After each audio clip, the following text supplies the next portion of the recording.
Donc cette constante B, elle est fonction de prendre. D'accord? Parce que le prendre, il est constant. Il est où le prendre? Il est dans la constante B. Donc voilà, on a obtenu nu7 en fonction de Reynolds. Maintenant, comment obtenir nu7 en fonction de prendre? Est-ce qu'on va refaire la même expérience? Même pas. Je vais vous dire comment on fait. Log de prendre. Ici, log de nu7. Donc, qu'est-ce qu'on va faire? On va fixer Reynolds cette fois-ci. Fixer Reynolds, ça veut dire quoi? Je ne vais même pas faire l'expérience, je vais utiliser les mêmes courbes que vous avez fait. Fixer Reynolds, ça veut dire je fixe Reynolds ici. Reynolds 1. Et je monte. J'arrive à ce point. J'ai la valeur de nu7 et j'ai même la valeur de branche puisqu'elle est là. Donc j'obtiens un premier point. J'ai nu7 et j'ai branche. Je continue, parce que je fixe Reynolds, n'oubliez pas que le Reynolds il est fixé. Je remonte. J'obtiens un deuxième point, dans lequel je lis ici le nu7 et je lis ici le nombre de branches. Donc j'ai un autre point. Eh bien, je continue jusqu'à la troisième courbe, j'ai un troisième point. Je lis nu7, je lis 30 ici, c'est 33, et donc j'obtiens. Voilà. Ça me permet de tracer cette courbe-là.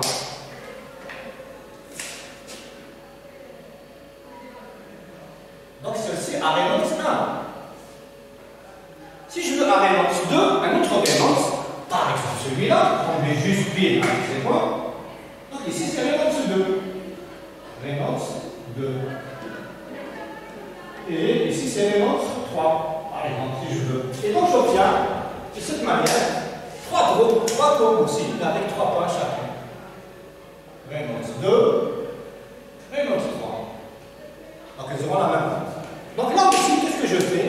Eh bien, j'obtiens log de nu7 sur une constante B égale M log de 30. Et dans le M, qu'est-ce qu'il y a? Pardon, dans le B.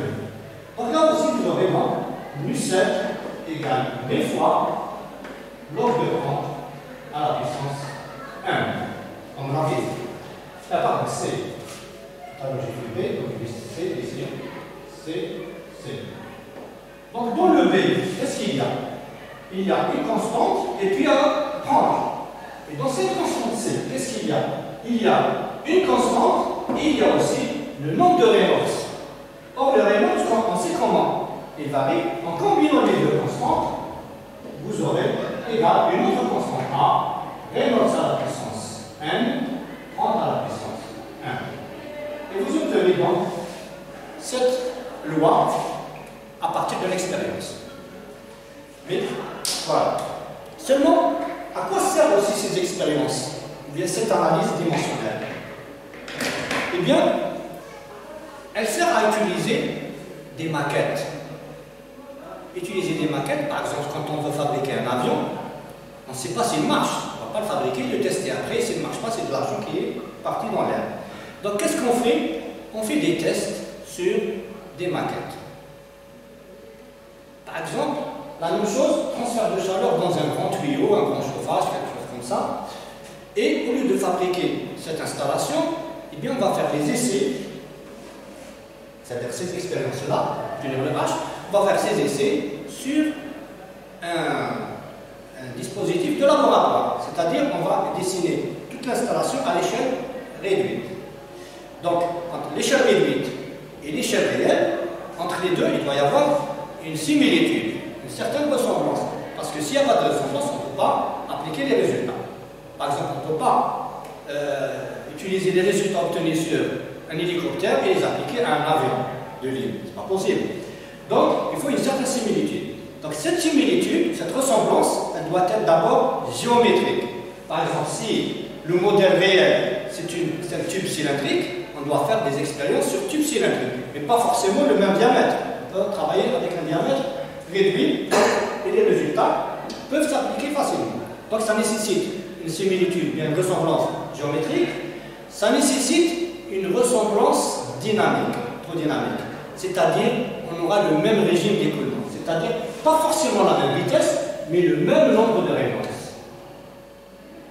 Vous voyez? Donc, même nombre de Reynolds, ça veut dire quoi? Ça veut dire que dans le modèle réel, ils ont un grand diamètre, une petite vitesse.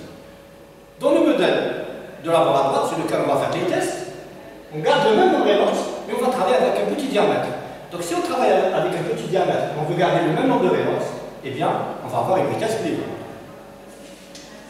La même chose pour les propriétés physiques du fluide. Mais les fluides ne posent pas beaucoup de problèmes parce qu'on peut utiliser le même fluide. Par exemple, pour l'avion, on utilise l'air, aussi bien dans le modèle réel que dans le modèle rêvé. Donc vous voyez un petit peu l'utilité de cette analyse dimensionnelle qui est très intéressante. Voilà donc comment obtenir le H par les expériences. Eh bien, dans la littérature, c'est-à-dire dans les livres de transfert de chaleur, vous allez trouver un bon nombre de corrélations ou bien de formules qui vous donnent le nombre de Rénus-7 en fonction du régime d'écoulement et des propriétés physiques du fluide pour différents types de géométrie, pour différents types de régimes et différents types de conditions aux limites. Par exemple, les principales conditions limites que nous connaissons, c'est température de paroi constante, TP, ou bien flux de chaleur constant à la paroi.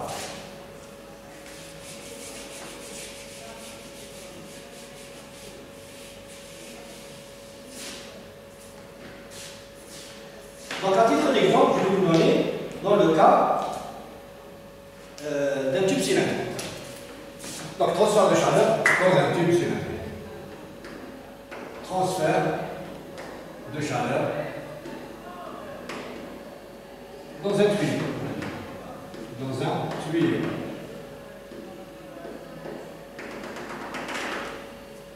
Donc, si on a un régime laminaire,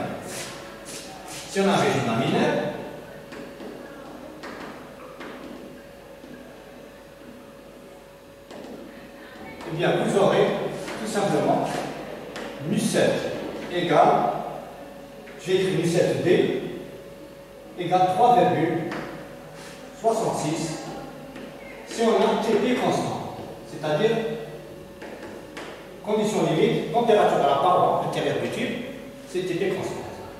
Si on a une densité de flux constante, eh bien vous aurez 4,36. 4,36 pour QP constant. Quand on dit QP, ça veut dire densité de flux à la paroi. Donc on chauffe le tube par une résistance électrique, par exemple.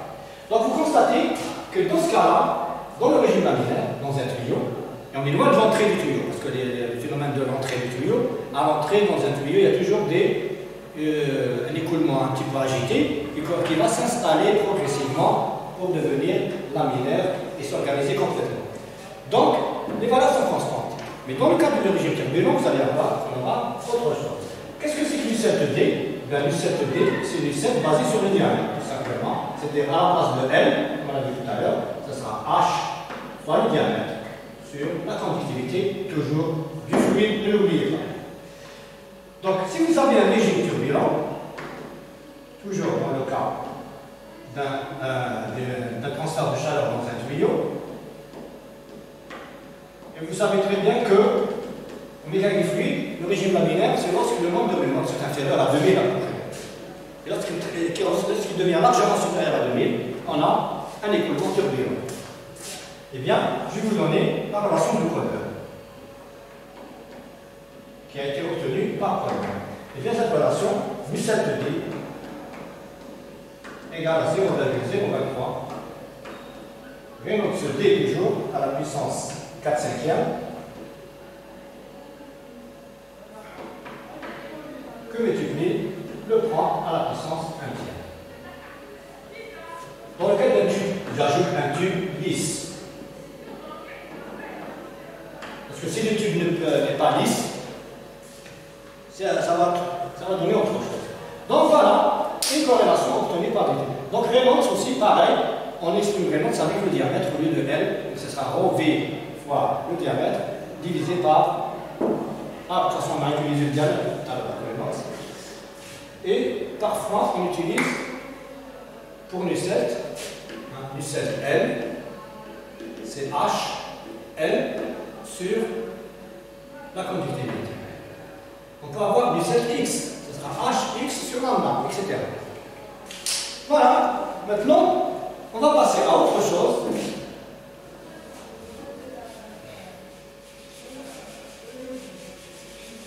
Si on veut, par la théorie, obtenir le h, qu'est-ce qu'on fait? Qu'est-ce qu'on doit résoudre comme équation? On ne va pas les résoudre, je vous rappelle que dans ce cours, on ne va pas les résoudre. On a un exercice dans un cas très très simple où on va résoudre les problèmes. Donc, comment on fait? Donc, je vais appeler ça ce paragraphe 2, équation de la convexe.